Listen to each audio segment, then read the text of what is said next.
Before we get started, I just want to make two announcements. One is that we are currently accepting applications for the Analyst Training Program, so if you are interested in becoming a Jungian analyst, please fill out an application on our website and submit it by January 15th. The second announcement is that we are currently running a holiday sale on our website, so all audio and video downloads will be 20% off through January 1st. To apply the discount, go to your shopping cart and enter the coupon code HOLIDAY, all lowercase, for 20% off all audio and video downloads through January 1st.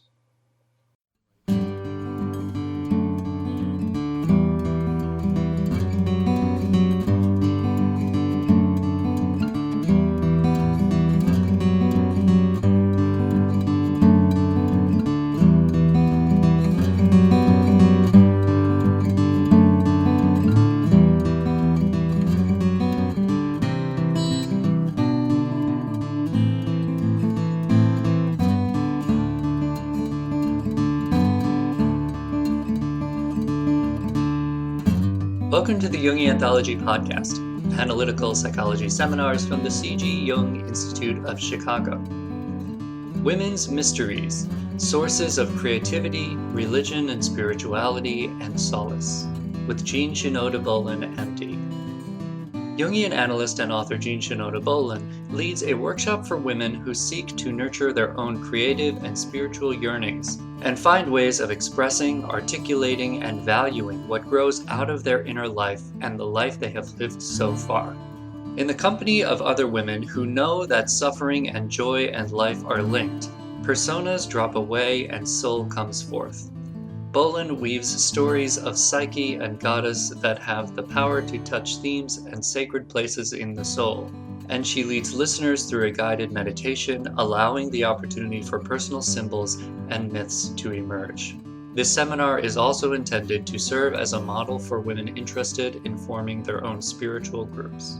Jean Shinoda Bolen, M.D., is a psychiatrist, Jungian analyst, and an internationally known author and speaker.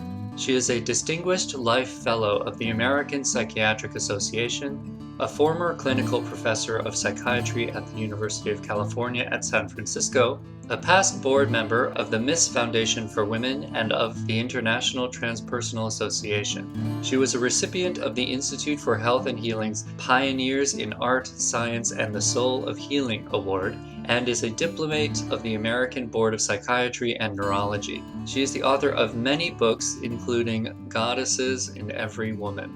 This episode is part 1 of the series. Links to purchase the complete series will be in the show notes. We will also have links to other lectures by Dr. Bolen.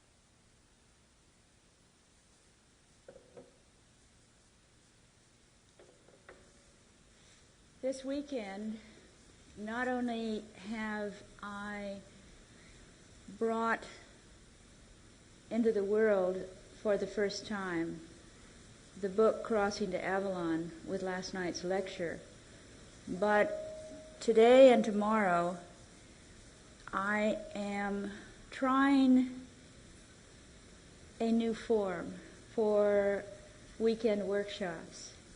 And that form has a number of intentions beyond the workshop itself.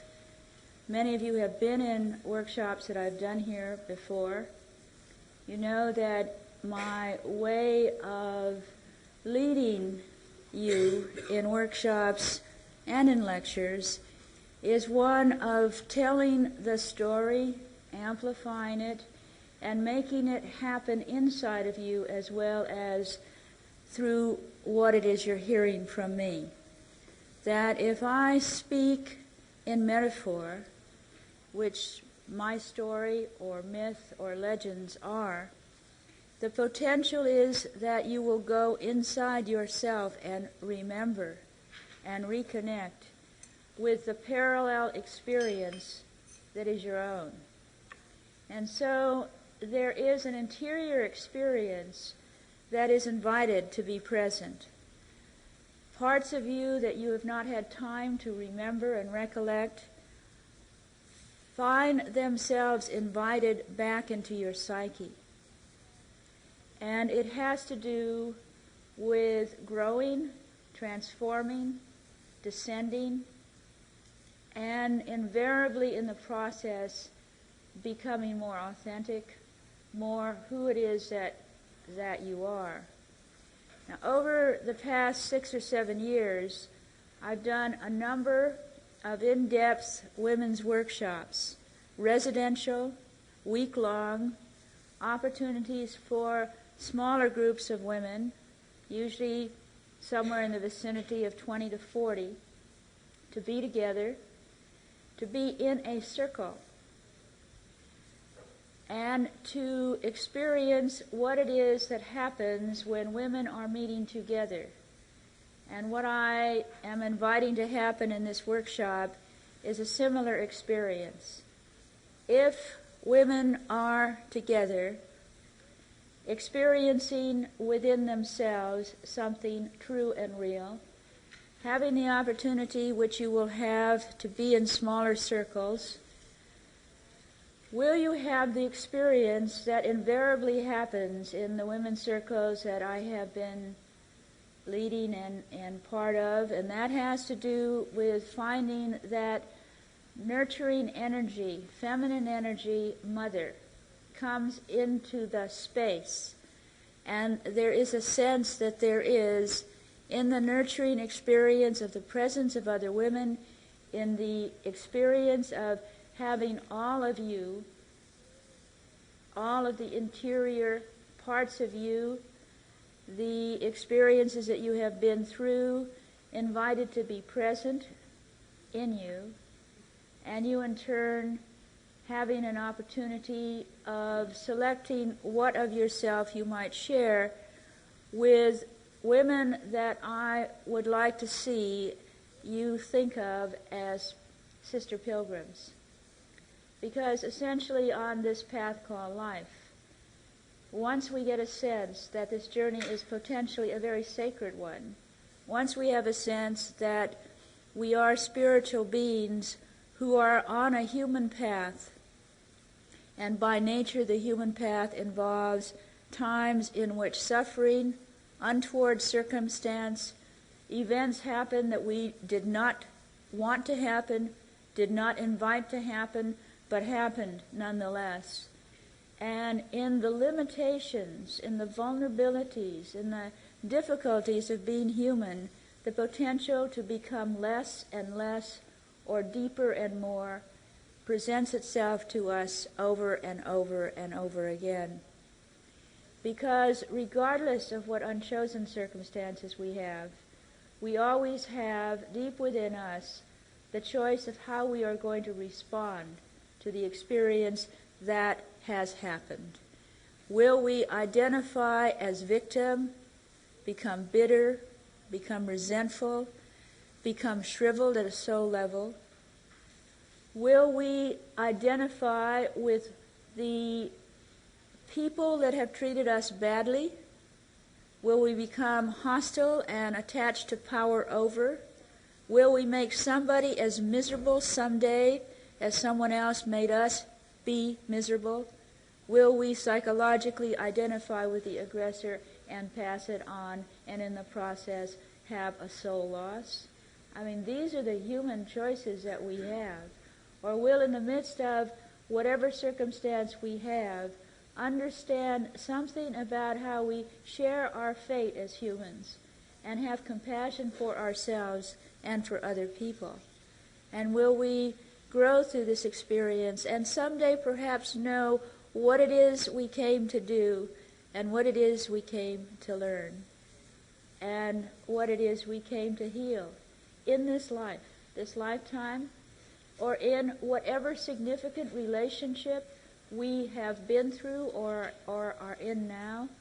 Or I like to think that the major questions of life, the what did we come to do, what did we come to learn, what did we come to heal, are questions like the questions that must be asked in order to find meaning if we are on a grail quest and we have an experience of whatever the grail is that impacts on us, and will we just have it happen and pass on, or will we hold it in ourselves, wonder about it, muse upon it, and basically ask the question, what does this mean? What does this experience serve? How is it that I can respond to this moment of deepness that is far greater than my limited ego can fully grasp?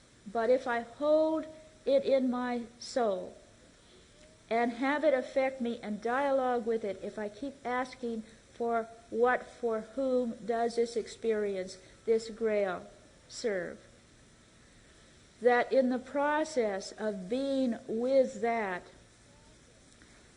which is essentially the question all the time, what does any experience serve? What part of ourselves? What is the meaning of this? What are the choice points that they present to us?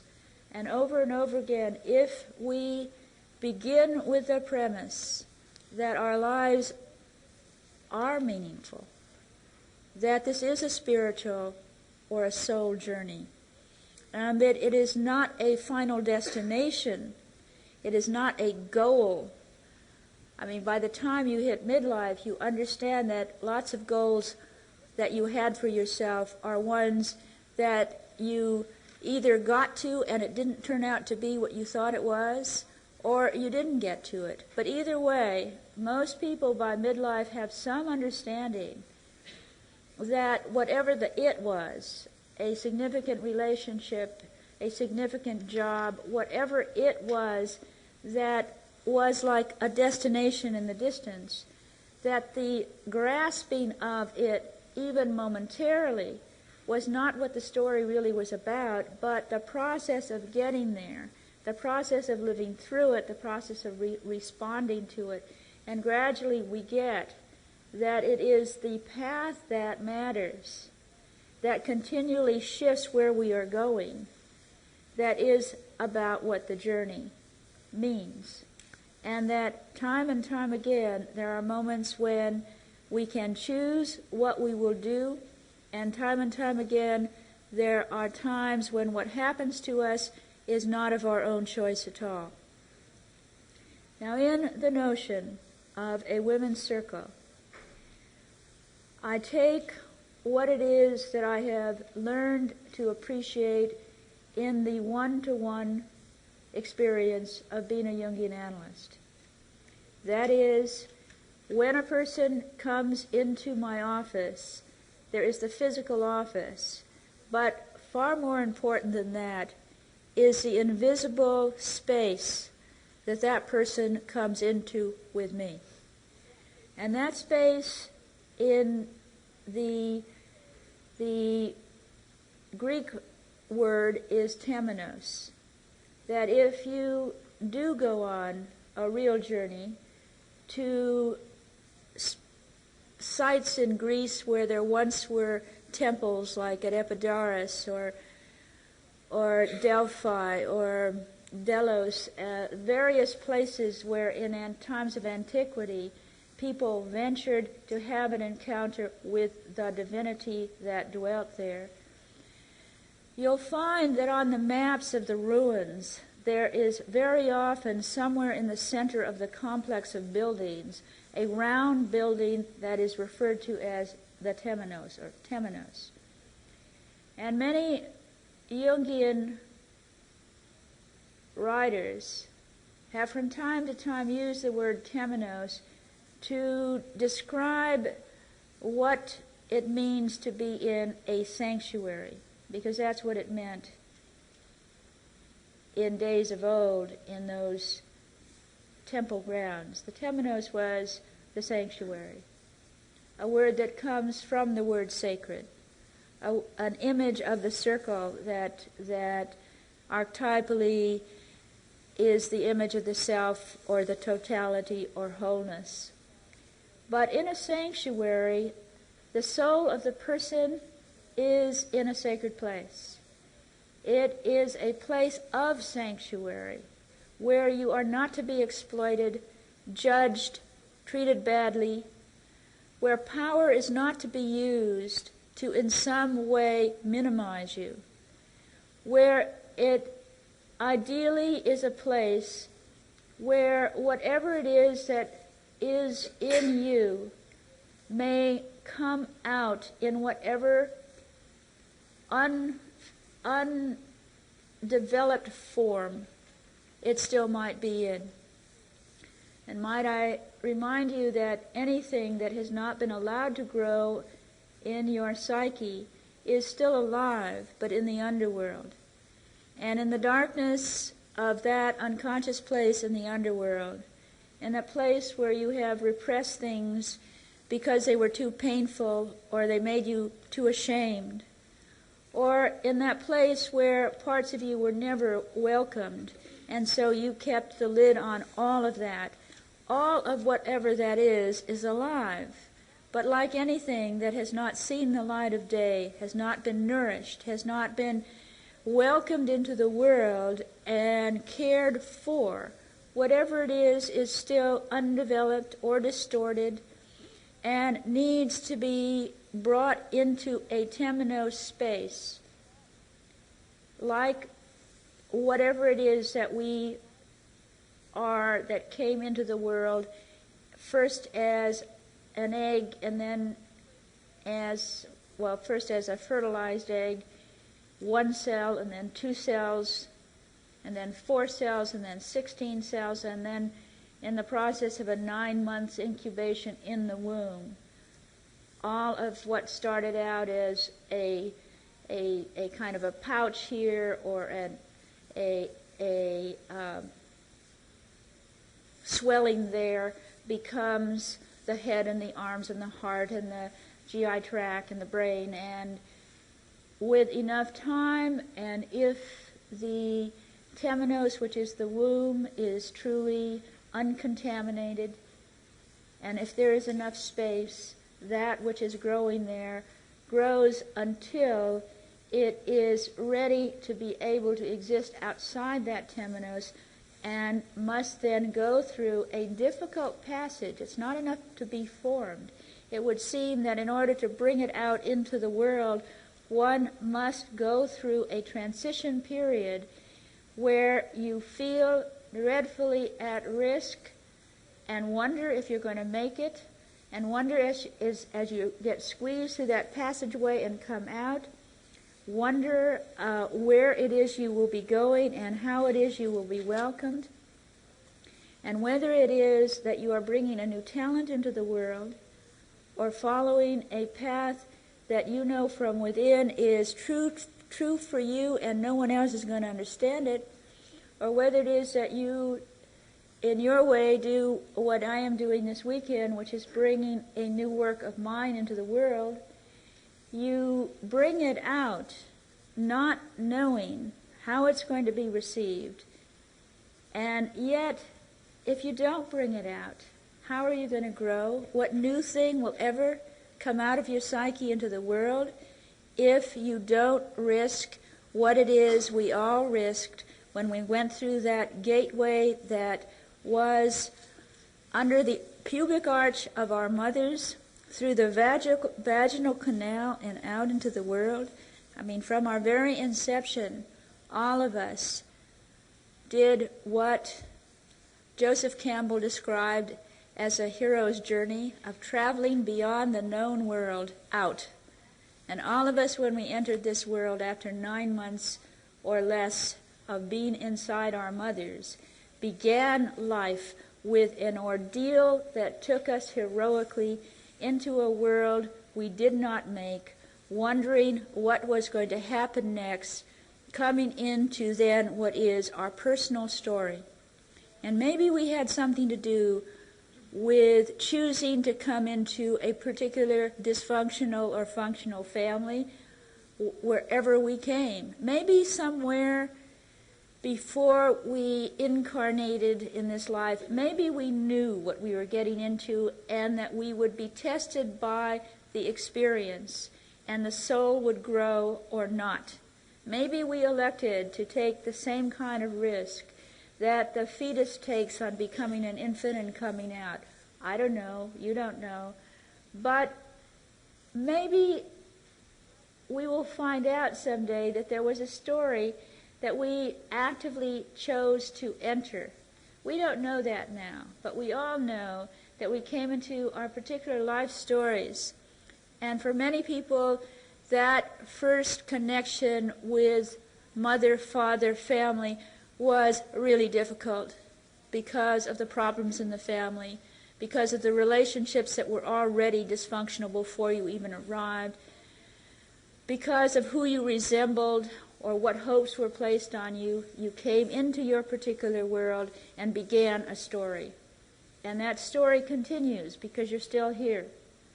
And it means often that time and time again we enter significant relationships as we have life with a sense, if we become conscious, that there are choice points, that there's something about what we came to do, what we came to learn, and what we came to heal in choosing once again, for example, what it is we are doing.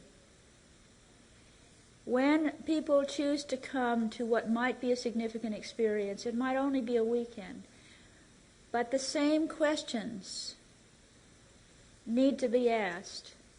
Questions that you may not know the answer to until weeks from now. Maybe you will know something of the answer as the workshop continues in the next day and a half about what it is that you came to learn or do or heal in the process of being here. And it's something that you can do inside yourself if you yourself will consider being a temenos for all the other parts of yourself. Sometimes it's not safe to reveal how it is you truly feel to yourself, because you allow a critic that you have internalized to demean and beat you up and ridicule you and humiliate you for feeling that way, for not being perfect, for actually being open to the potential of awkwardly reaching for a new part of your life. And some critical, judgmental, hostile, and sometimes sadistic part of yourself makes it an unsafe place for the parts of you that would come out of the underworld, come into the psyche, for you to know. And so the function of temenos is something that is a concept to hold to.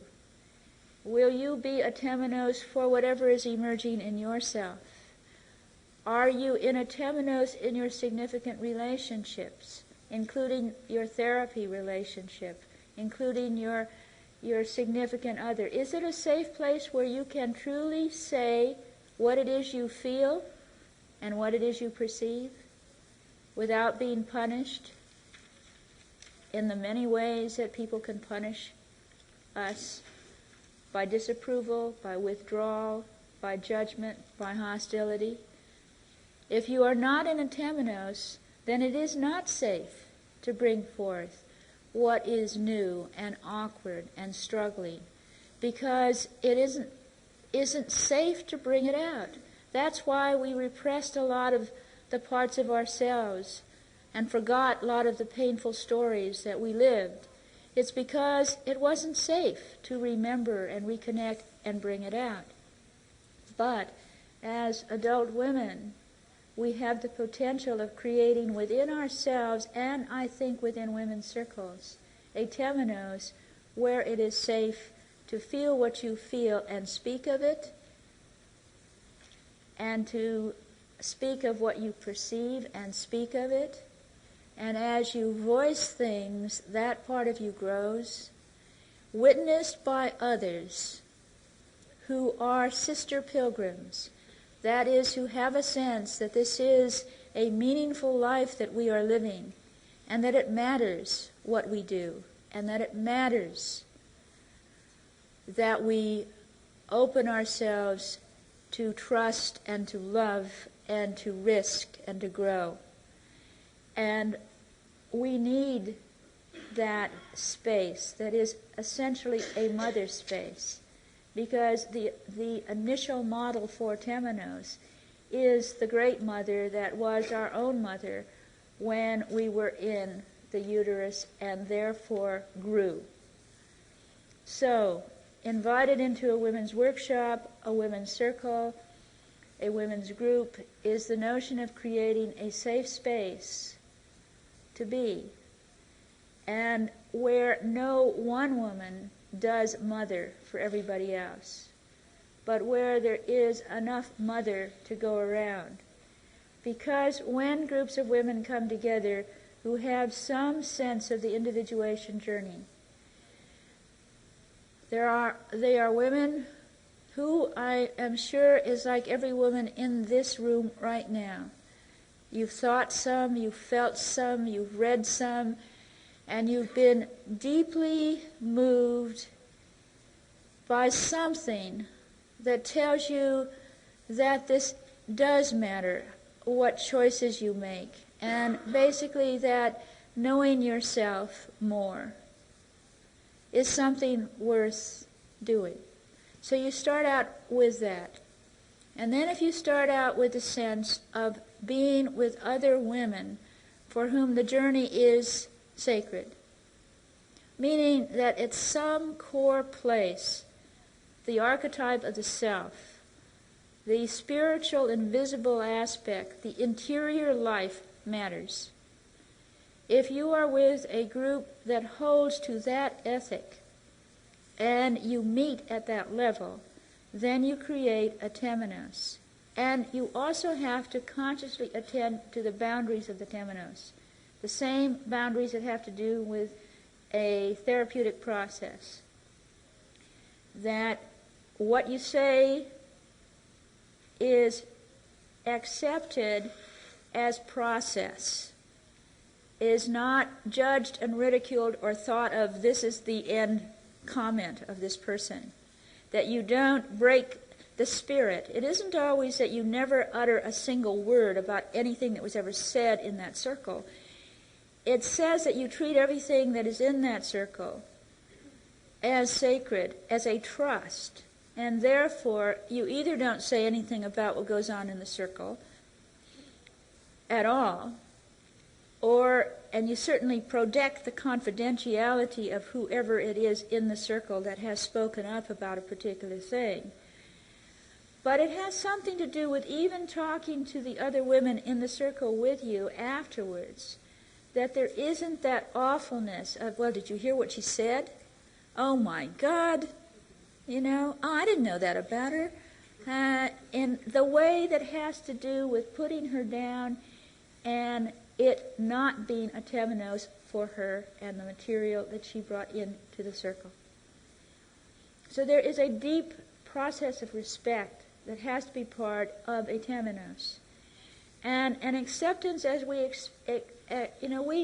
who have been mothers have watched our children go through lovable phases and awful phases, awkward phases and difficult times when they acted in ways and said things that we would just as soon they didn't say, especially to us, and that kind of experience. But we didn't hold that against them as being that is all they are. We had a sense of their growth experience, that they were going through an awkward phase or a difficult time or whatever. And that's what we do for anyone that we truly understand and love.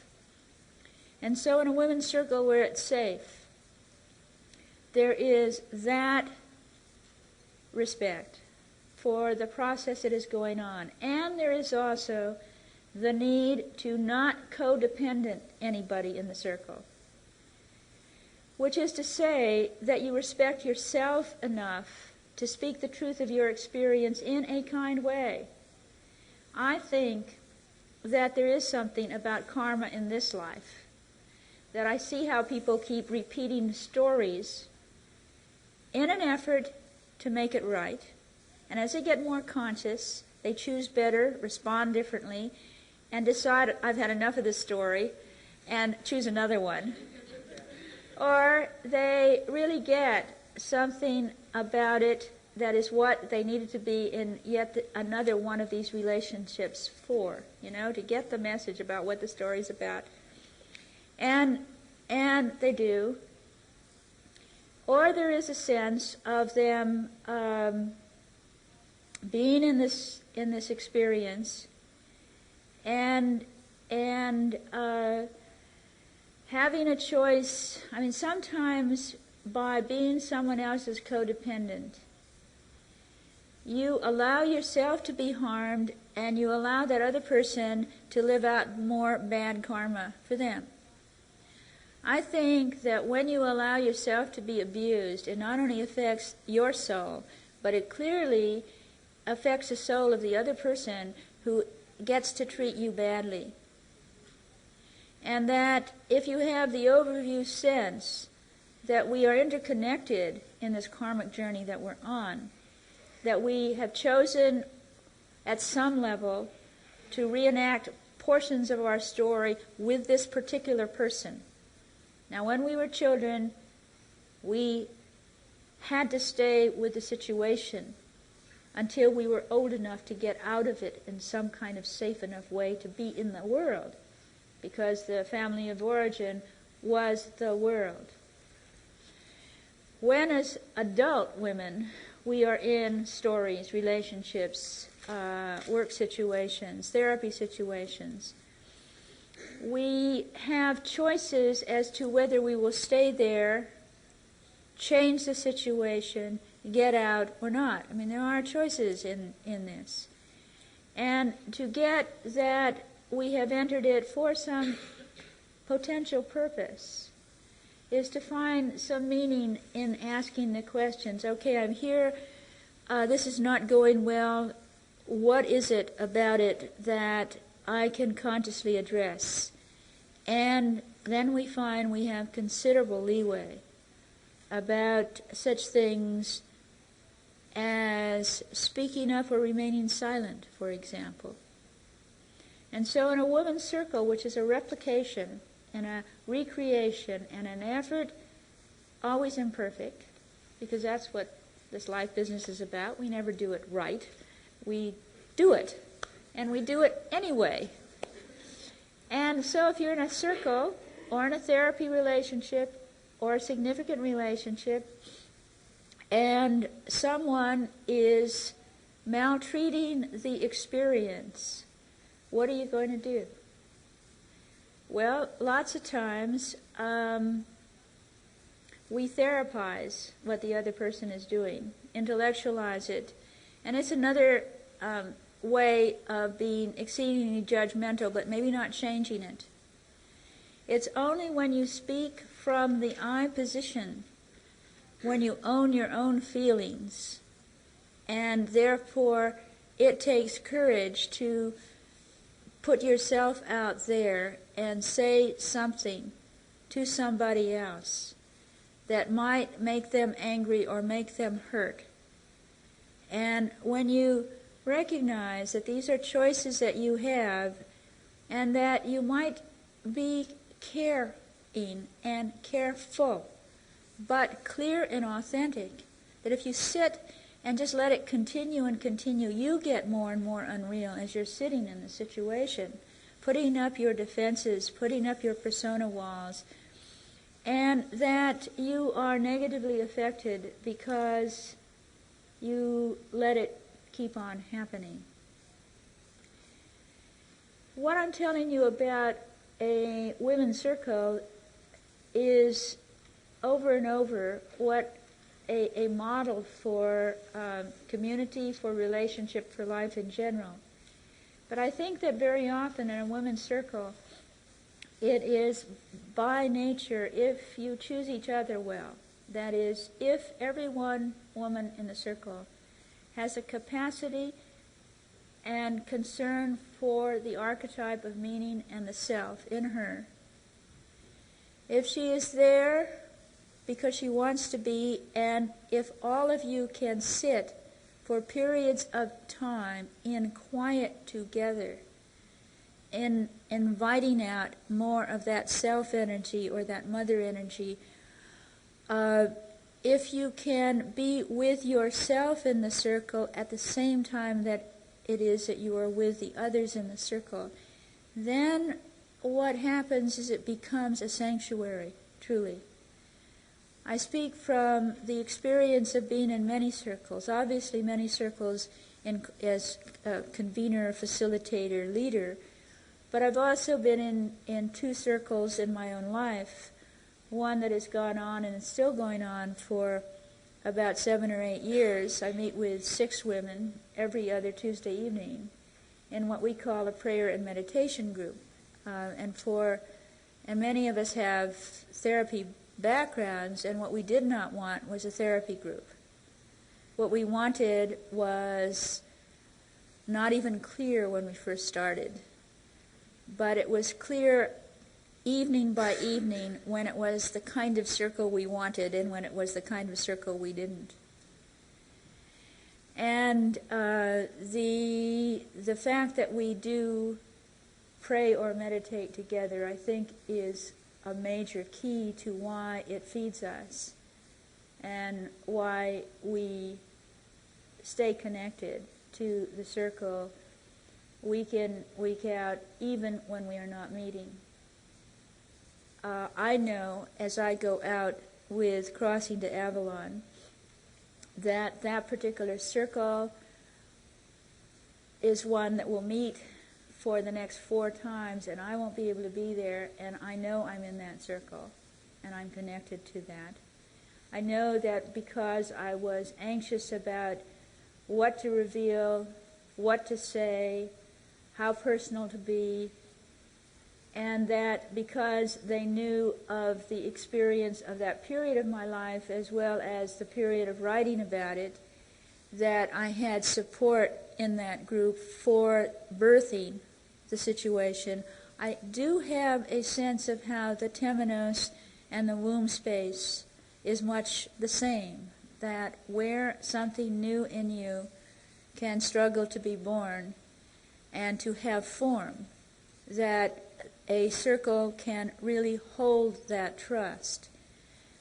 I belong to another circle that went on for about 6 years and never went deep enough to continue beyond. It had also a very good and supportive function. But it was like there was something about this particular circle that didn't hold as a true temenos.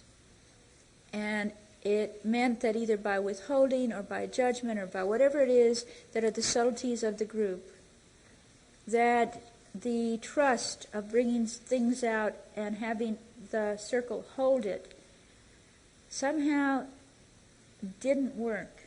So it worked up to a point, and then it got to that place which is where we get with every significant relationship. It's like we've gotten this far and we are at some kind of impasse. And what next? We happened as a group to dissolve and have and small segments stay in touch with each other. And that was a learning, not only a learning experience, but it also was in periods while it lasted and in periods as we tried to, when you get to that point in a group, as when you get to that point in a relationship, when all you're talking about is whether we are going to stay together or not, that it can move if you I mean, it either flounders there or you go deeper and it holds. And sometimes it holds and sometimes it doesn't hold. So in this particular workshop, I want you to have a overall sense of what a circle might be, and later on today and tomorrow to have you be in a circle. It won't be a long time, obviously, because we don't have that much time together, but it is a model. And then what my real hopes for is that out of this group, some of you will start your own circles and find them womb spaces for your growth and transitions. Because as pilgrims on a path, we travel with other pilgrims, and they are as important to the journey during certain phases of the journey as the fact that we are realizing that we are on a pilgrimage and that we are seeking to be connected with sacred sites inside, outside, wherever that sacred site might be, that we are hoping to grow in the process of being on the path we're on. And when we travel with others, they serve several significant realities for us. Realities that are intangible. That is, the part of the story they tell about their journey becomes alive in our psyches. And for women, we don't have generations of foremothers because women have never had as much freedom to choose who they will be ever than right now. So we don't look down the line, back historically. We are who we have now, for the most part. But any woman in a horizontal circle who has dared something, lived through something, tried something, is something, becomes a model for us. If we know her, if we feel for her story, then her story feeds us a possibility about what we can do and what we can become. And it is that kind of genealogy that we have in a horizontal circle, and why it's important to hear who this other woman is in your story in the circle. The other is what it means to be a witness to another woman's story. That if you grew up in any dysfunctional kind of family, if you are in any kind of dysfunctional situation now, shame is part of it. Secrets are part of it. And whatever you feel is so unacceptable that you can't talk about it to somebody else makes you feel an imposter. Oh, these people think they know me, but they don't really. If they knew this part of me, they wouldn't accept me. Or what I have been through, it's not just what I have done, but it's strange. It's strange how the child has such an innate sense of justice that when she is born into a situation where abuse, sexual, physical, psychological abuse happens to her, or she observes it happening around her, she feels that if this much bad is being done to me, or I am in this bad a situation, I must be bad. An innate kind of primitive sense of justice that says there must be it must make sense that all this badness is happening, I must be bad. It's sort of a putting together the story with justice as a principle, but the perspective is all wrong. But if you hold to that perspective, then that history is connected with that feeling of being bad yourself. and you feel that you are beyond the pale, that has happened to you, your victimization, or if you victimize someone else as part of that dysfunctional situation, that is so awful that you must keep it a secret. And it makes you different outside looking in. It always then seems like everybody else has a nice functional situation, and if they knew about this, they wouldn't accept me, and so you pretend like you have no shadow. You pretend like you've not been through the family origin stories that you have been through, and it's like you're in a circle with a great portion of you left out of the circle. And then when you find you're in a temenos, and often the first place that you find it is in a counseling therapy situation, and the therapist may think that it is something professional that he or she is doing that is making the difference. But I suspect that it is something more than that, I would say. And that is that you are talking to a human being who listens to your story compassionately, witnesses your story, and serves as a representative of the human race who has accepted you in your totality by listening to what you did or what happened to you. And yet, because it's a therapy situation, there's still the feeling that through this I have had a portion of my pain and wound healed. But still, still makes me too different to speak of it to an ordinary civilian. And I say civilian because I'm reminded of the Vietnam War veterans who went through a terrible experience, saw awful things, may have done terrible things, that put him beyond the pale of the ordinary civilian life. And then to come back into life, especially at a time when they were thought to be despicable, baby killers, etc. How they were existing beyond the pale, out there beyond community. And there are still a great many Vietnam War veterans, though alive and in the United States, are among the missing because they have not returned to community. And the ones that have returned to community are do so in the same way that any of you that have been incested or abused comes back into community. And that is that you tell the story and have it accepted. And very often when it is a traumatic stress experience, it does need to have either an exceedingly patient, accepting person be willing to hear it over and over again until it is enough, or a therapist who does it for a particular period of time, is paid for the work of it, and so you feel you can come in and say it one more time. You'd wear out any other person in your life.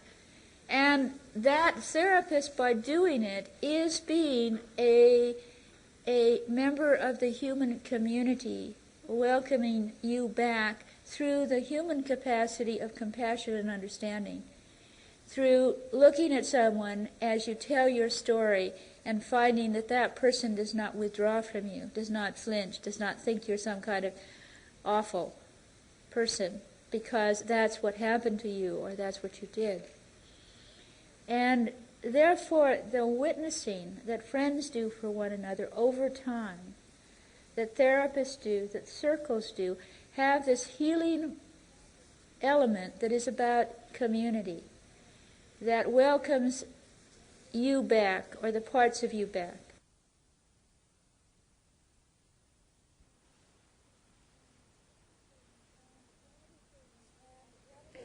And one of the things that has to do with what true intimacy is that there has to be a temenos where you can bring out what it is that has happened to you, what it is you feel, what it is you perceive, without being withdrawn from or jumped all over.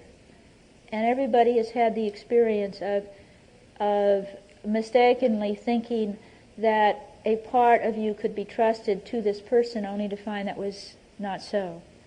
And then it's the hurt and betrayal again, which is felt which is part of it, but too often what the person feels is that whatever it was that I shared really is bad enough that once it happened to me and now this other person I'm telling it to is responding to me in a negative way because I'm bringing it up.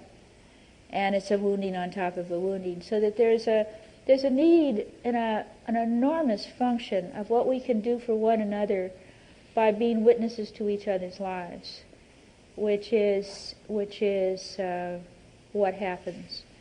The other thing that happens in any circle, but I'm using women's circle as a model, is that not only is it that what any woman has done that I can connect with, feel kinship to, becomes a potential for me to consider doing as well. Then that way, every woman in the circle is a person in her own right, but is also a part of me.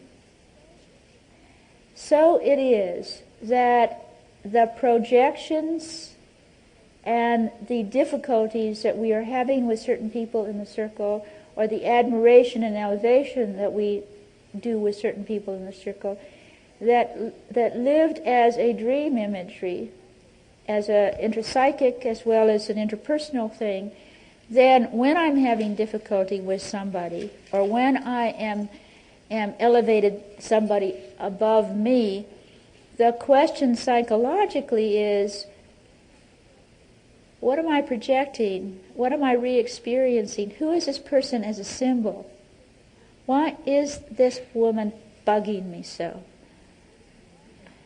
Often when somebody has grown up and repressed anger, a woman who starts being very angry in the circle is punished by the other women who feel that what she's doing is not okay. And the reason it often is not okay is that they have solved the problem of their own anger by repressing it in themselves. And so they want to repress the woman in the circle who is speaking up. Or overly emotional. Or there is a sense of, I've been through this before. You know, I had to listen to a significant woman, mother, sister in my life who does a hysteric number, and I don't want to keep doing this one again. And in doing so, you often do not really connect with, in a compassionate way, with the woman who's telling her story. You are projecting onto her that you know it all, that you know you've lived through this before with somebody else. And you're treating her just as if she is somebody else and not a unique person. Because she's both at all times. We are always that to everybody else. We are our unique selves.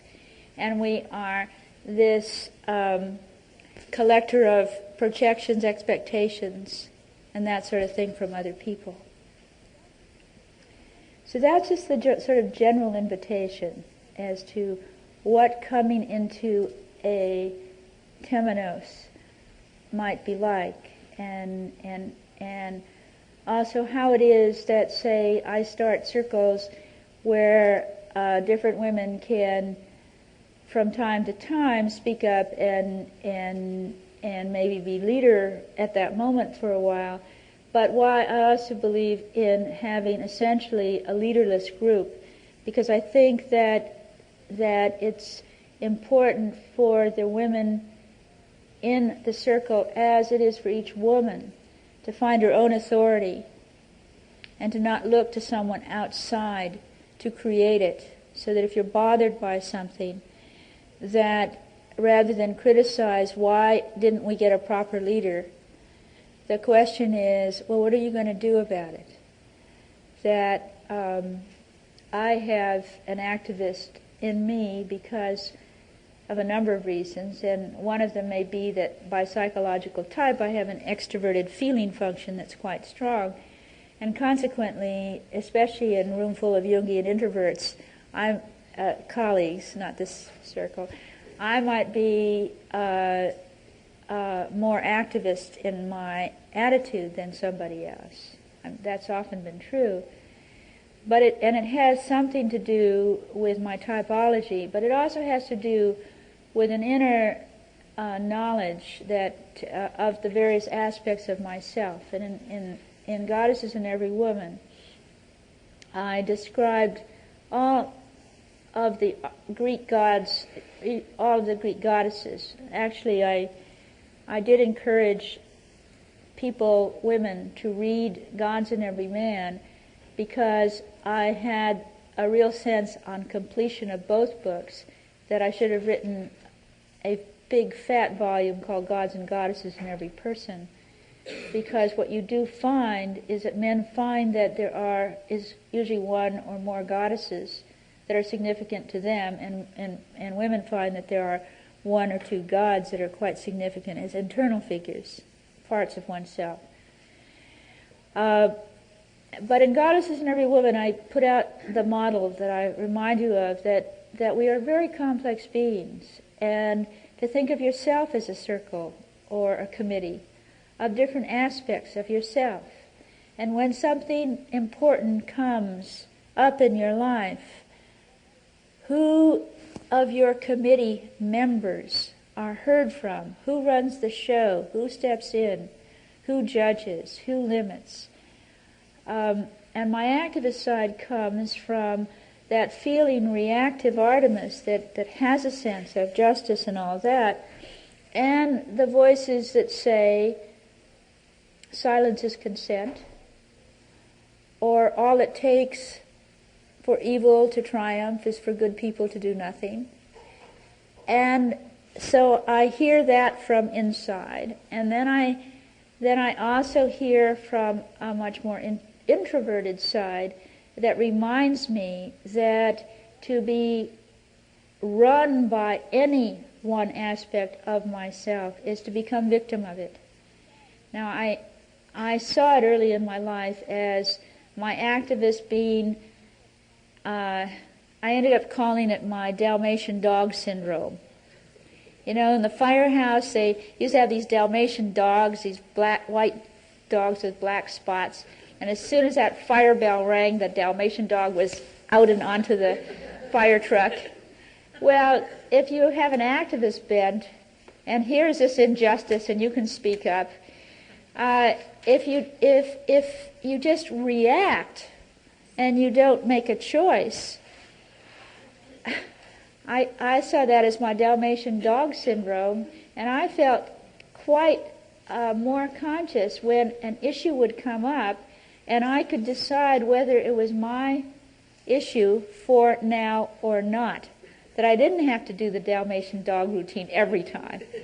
That I could wait and see and say no thank you.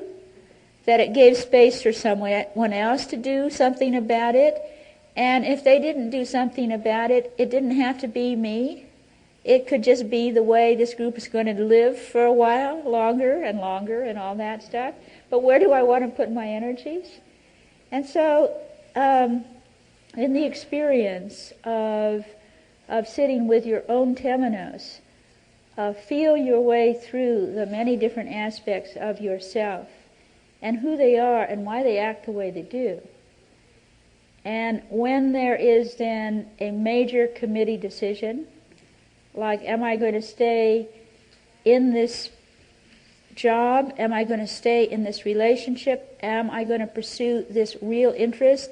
Am I going to risk myself at whatever level it's going to take for me to follow what is my bliss? Do I dare? Who speaks up around the committee? How long do you stay with the process? How long do you stay at the crossroad before you decide which one you're going to take?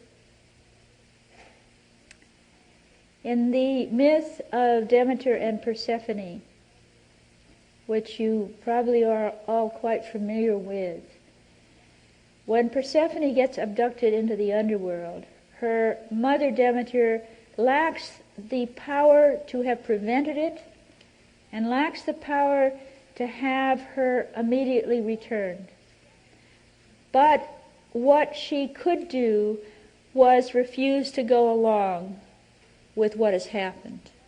And so Demeter withdraws from Olympus, will not accept that just because Zeus said it could happen, and Hades did it, that she was supposed to just go along with that's the way it is. She decided that she would not set foot on Mount Olympus, that she would disguise herself as a human woman and be with people who, unlike archetypal divinities, know something about what suffering is. And her story then goes through a series of being at the well and entering the house of Maitanera to be nursemaid to Demophon, to sublimate her own loss and live out her mother archetype by mothering someone else's child, which succeeds up to a point, but only so far for in this particular story. And then, having given and given and given and suppressed her anger, she then becomes angry, requires that a temple be built, and then she goes up and sits and passive-aggressively refuses to do her job. And as she was goddess of the grain and a major image of the fertility of the earth, when Demeter went into her temple and just sat, nothing on earth grew.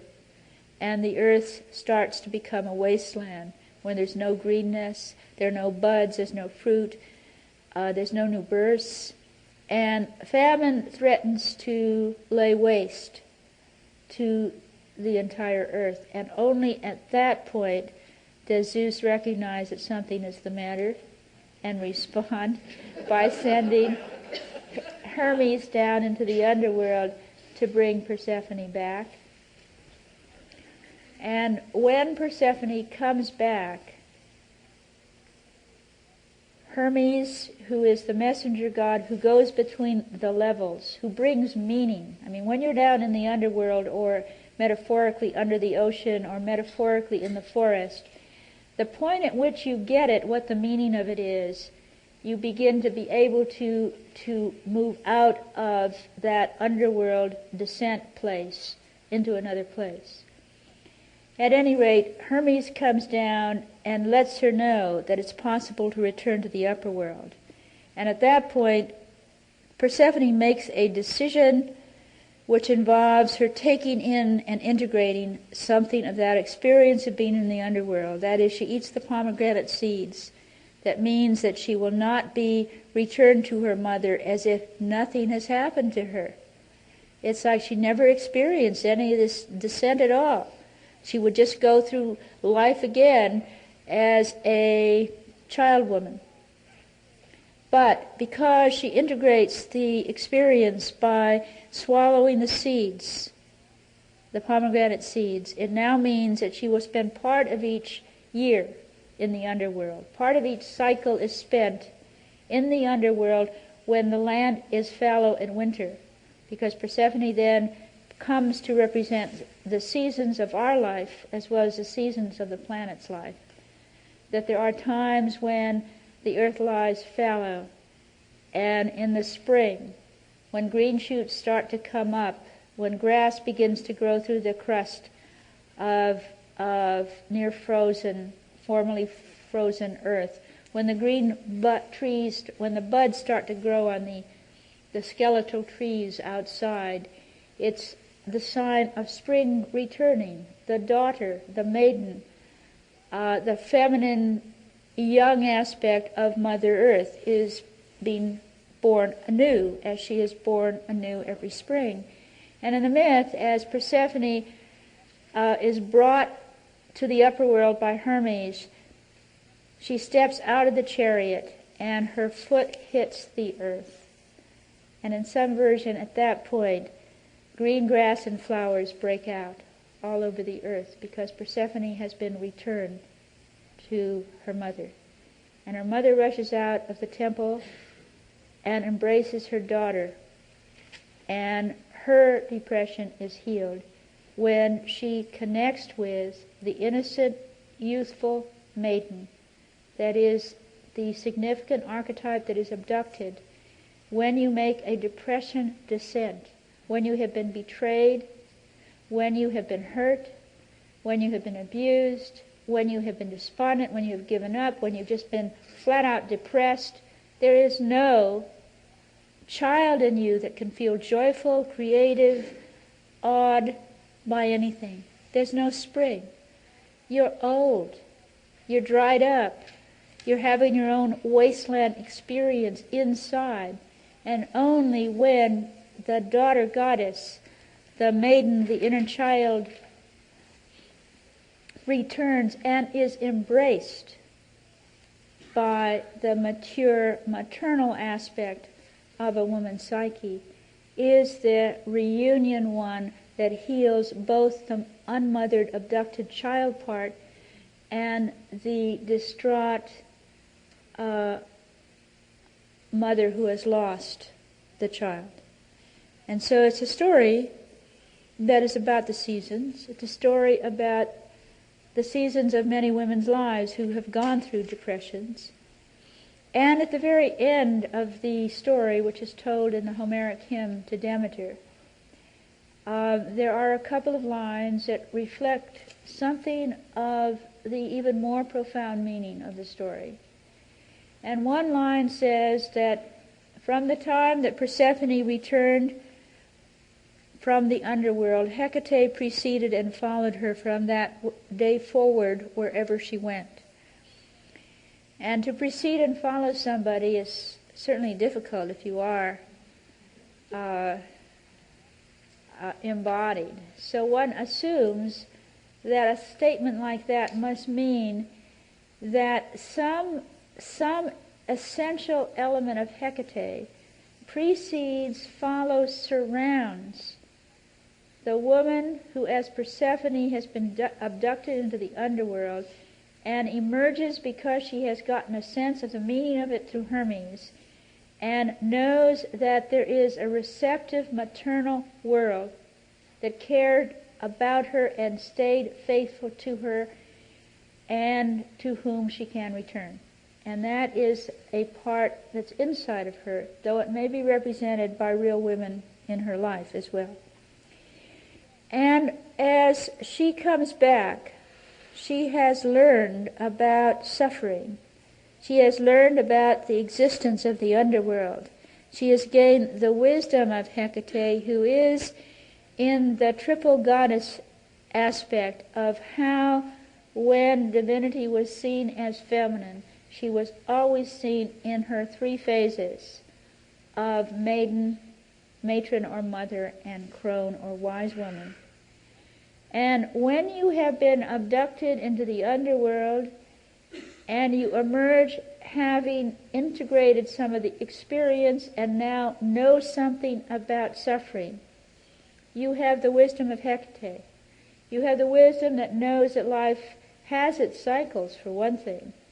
And you then have an awareness that the next cycle you're on, that when it's really wonderful, when you are in the spring of a relationship, a job, a period of health, and you know to appreciate that it will not last forever, but to fully have gratitude, because this is the phase, this is the place where you are now. And that when you find yourself again in the descent part, and you have been disillusioned, or there's a remission, the remission of your illness has ended, and now you are coping again with whatever it is, and it might be a physical return of an illness or a psychological return of an illness. And you know, if you have Hecate with you, that this too is a period that will change. That we grow in wisdom as we live long enough and reconnect over and over with Hecate, that wherever we are, that this too will pass. And it allows us to treat the experience differently. It gives us choices. And we have to keep making them. How much is wisdom? How much is denial? How much is detachment? Over and over again. And Persephone, on returning from her descent, has Hecate as a companion. And then at the very end of the hymn to Demeter, the story is that Demeter gives to humankind the gift of the Eleusinian mysteries. And whoever is initiated into the Eleusinian mysteries no longer fears death. And the Eleusinian mysteries were for 2,000 to 2,500 years prior to Christianity a mystery religion based on a trinity, the triple goddess of daughter who is sacrificed, who goes into the underworld and returns in the spring. So it's a resurrected divine daughter, a mother divinity instead of a father divinity, and the equivalent of Holy Ghost in the wisdom that is Hecate. The message actually is the same as the Christian story about needing not fear death because each is just a cycle, and there is such a thing as return, resurrection, rebirth, and that death is not the end. So for some 5,000 years, either under the Eleusinian mysteries or under the Christian mysteries, for our particular culture, there has been the major story, which these are. And there is something about these stories helping our soul path as well, because the story says something about what it is we in fact live through in our descents. We all at times follow what we feel is what we are called to do, and it may lead us to the equivalent of the cross, where we will be crucified for blowing the whistle, for leaving the job, for leaving the person, for doing what others did not expect us to do. On Palm Sunday, all of Jerusalem welcomed Jesus, thinking that he was going to be the political Messiah that was going to free the Jewish people from the Romans. Well, that wasn't his idea about what he had come to do. It was quite different. And he knew that his story would take him to the cross, and he didn't particularly want to go, and he also didn't know how bad it was going to be when he got there. The Easter story tells us that. My God, why have you forsaken me? Why did I listen to the archetype of the self and get nailed to the cross? It hurts. I feel abandoned here. Maybe it was an enormous mistake. And I write in Ring of Power about the Saturday of Easter week being the most important day as far as representing the transition we all go through when we have done what we have done in a moment of truth, and we have killed off our former life. That whoever we were before we made that statement, did that act, we can no longer be ever again. Our old self is dead, if not to ourselves, then to others perhaps. The old expectations, the old assumptions have died, and we do not know whether as a result we are in the Saturday of Easter week now in the equivalent of Joseph of Arimathea's tomb, and we do not know whether this is the end or the beginning. We don't know that it is a womb or a tomb, and that is the labyrinth, that is the experience of transformation, that is not the hero's journey, but the heroine's journey. It is a story about how you get to a point where you are in the underworld and you don't know personally, but you mythically, archetypally know that spring will come, that there will be a rebirth and a resurrection. But when you are living that portion of the story, you very often do not know whether this is the end or the beginning. And you do not feel very heroic at all.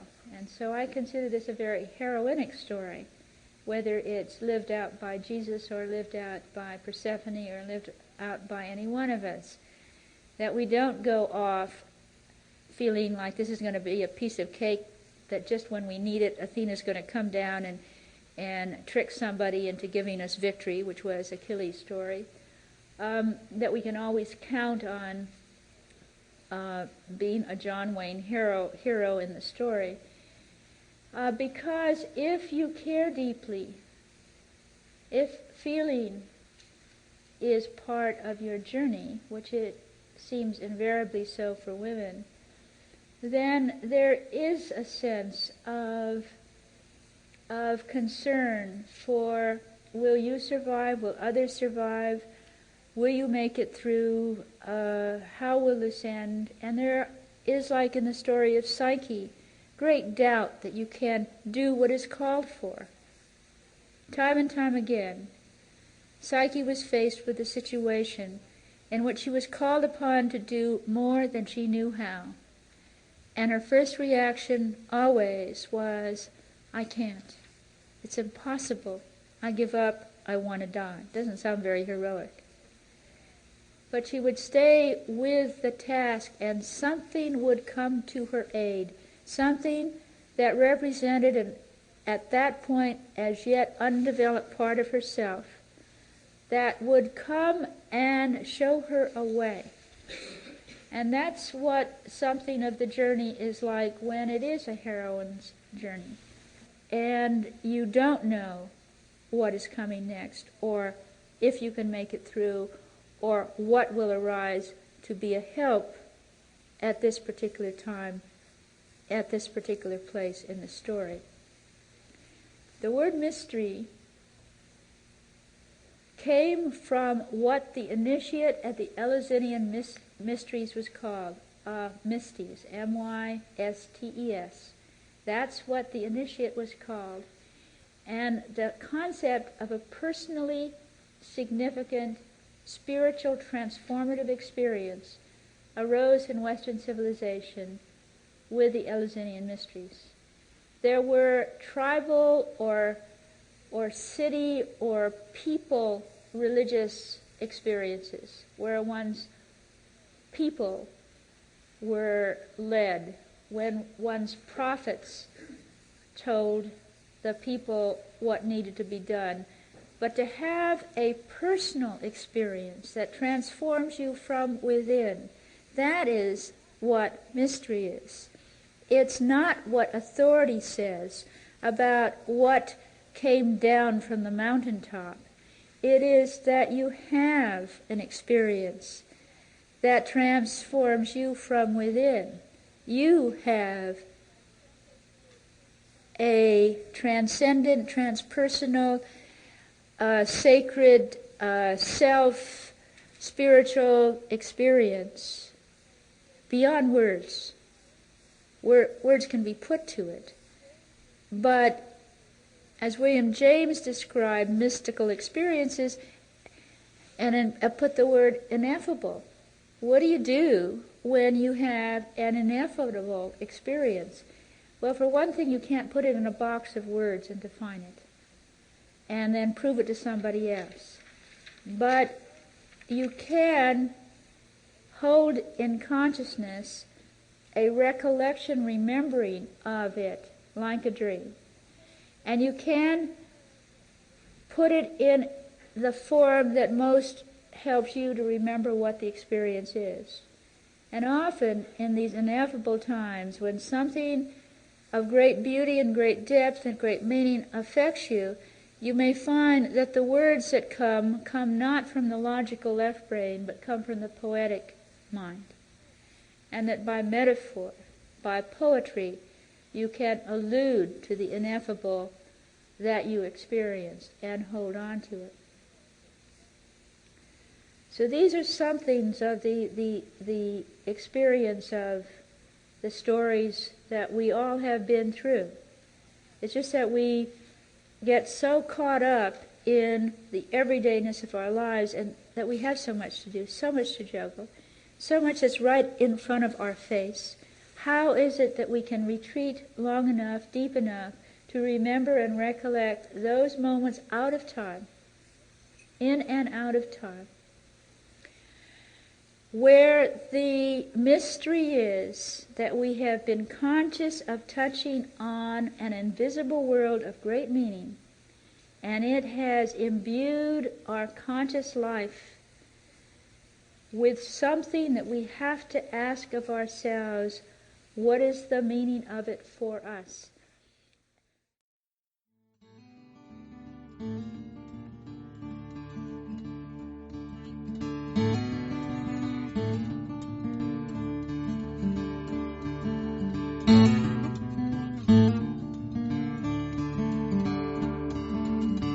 This podcast is distributed under a Creative Commons Attribution, Non-Commercial, No Derivatives license.